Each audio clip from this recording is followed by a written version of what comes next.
Մարտահրավերները չեն վերջանում եւ սա կարծես թե սպառնում է լինել 4-րդ հանրապետության գլխավոր մարտահրավերը անընդհատ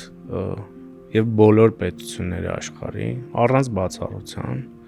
ենթարկում են հարձակումների, դրանք ինֆորմացիոն մեծ բացասական եւ կեղծ հոսքեր են։ բոլորը պահանջում են վարչապետի հրաժարականը,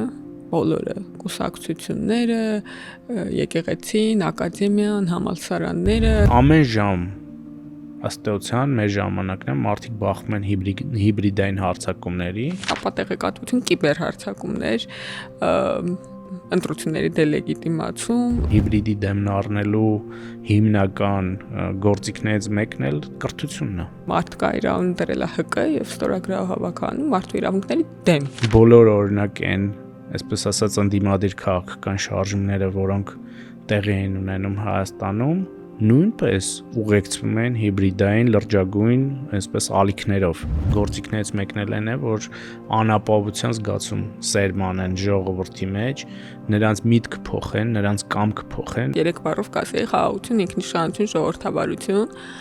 ու առայժմ այդ օրակարգերն են, որոնք առաջարկ են, ռեալ առաջարկ են։ Յուրաքանչյուրս, այնպես ինչպես մարտի դաշտում մեր պետության համար կռիվ կտանք, նույն այս մեդիա դաշտում եւ հիբրիդային պատերազմի մեջ պետք է դիմակայենք դրան։